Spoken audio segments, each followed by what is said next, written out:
The perfect character design takes hundreds of tiny revisions to get right, and nowhere is this on display better than in Wuthering Waves. But we're not here to talk about the tiny things like how Yang Yang lost her bandages, or how the model quality itself is higher now.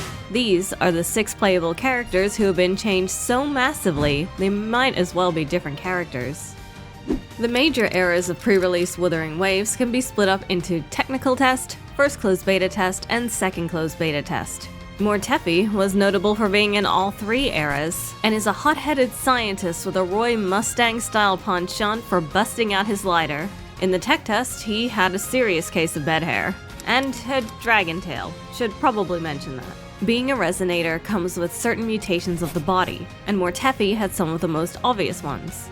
Scales on his chest, hand, and, of course, that giant tail. Not a very stylish hole you've got in the back there, sir. Reptilian mutations aside, he generally just looked more unkempt. As of the first closed beta test, he's become much more refined. The bedhead has been tamed, the dragon tail has vanished. While I'll miss the more extreme mutations, I can't deny he has a more appealing design now. CBT2 maintained this design, only opting to clean up the model a bit. Baichu is a nerd. Pretty, but ordinary. In the tech test, she dressed for the job and looked somewhat capable, as well as had a different name, Bailian. But what's that on her hand? Back in the tech test era, instead of the waveform-like mark each character has nowadays, they had these star-shaped marks instead. In fact, this old mark bears some resemblance to the star core on a tacit Discord. Coincidence? Once the first closed beta test came around, this star pattern was replaced with what we now know as the tacit mark. Baichu's mark moved to her thigh, but her outfit remained mostly unchanged. She gained some makeup and a generally cooler demeanor, fitting, as she's the first Glacio character you're likely to obtain. Most noticeably, she's sporting a cool new dye job with a streak in the front. Largely the same design, just more refined.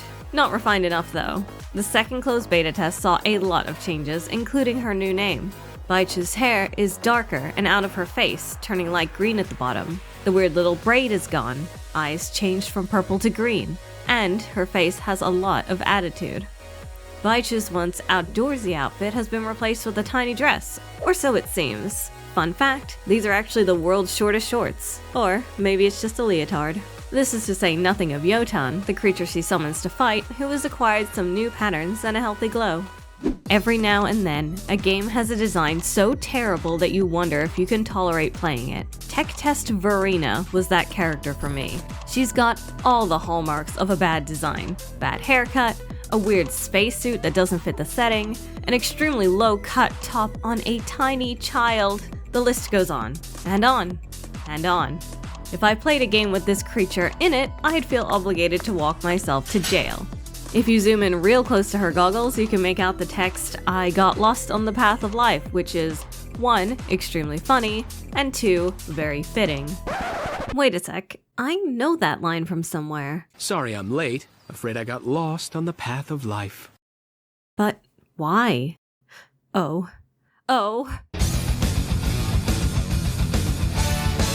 Someone out there showed mercy on me because she had a huge redesign in the first closed beta. Fun hairstyle, brand new outfit. To solidify her connection with plants, her mutation is a vine growing from her neck that she referred to as a tail. Kinda creepy, but in a way I appreciate.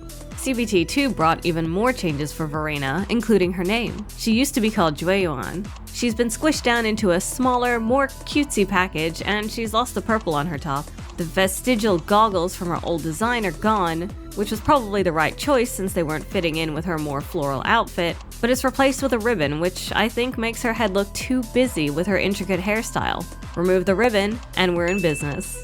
I'm a little sad she looks even younger, but there's no doubt this design is leagues better than that. On the opposite end of the spectrum, Yunlin was introduced in the first closed beta to resounding cheers. This puppeteer dazzled her way into my heart with her lightning strings and, frankly, amazing voice. Green light, red light. Don't be naughty. Obey me. Plead to me.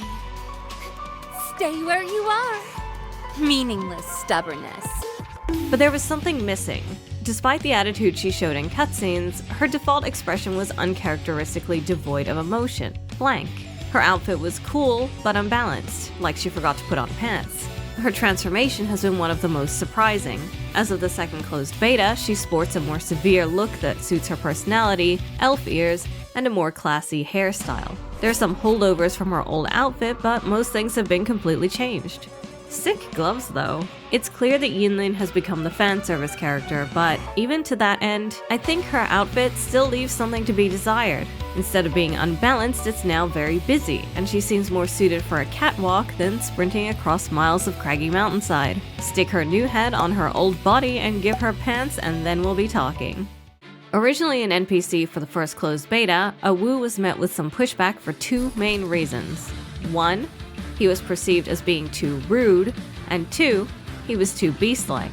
As for me, I thought he had a very strong design and emphasized a point being made by the other character designs. Resonators bear mutations. Some can hardly be noticed at all, while some are more severe. As for personality, the poor English translation of the first closed beta made it hard to understand, but Wu came across as young and cheeky to me rather than insulting.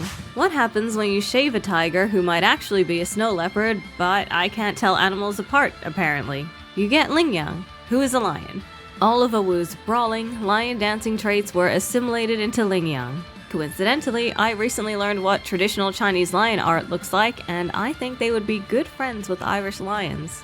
There's no doubt that Lingyang's design is the safer choice, but I fear that reducing his beast-like features may imply that braver designs are off the table. Notably, Wu had a unique hand and foot shape, which is something designers often avoid for simplicity's sake.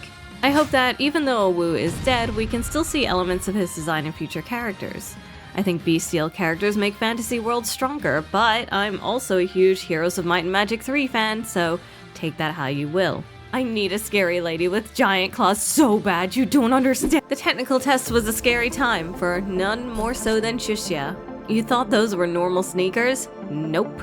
Secret high heels. Her vaguely schoolgirl-looking outfit was at odds with the serious setting of the game. Nothing about this look screamed spunky gunslinger, and perhaps that was part of the problem. She was so perfectly ordinary that she couldn't stand out at all, especially so when you consider that Rover, Yang Yang, and Baichu all had black hair back then. Rover in particular bore many similarities to tech test Chuxia, and given that the first 4 characters you would see in Wuthering Waves all had the same hair color, everyone just sort of blended together. Enter the first closed beta test. Completely changed from head to toe, Chuxia got a color injection with a fiery personality to match.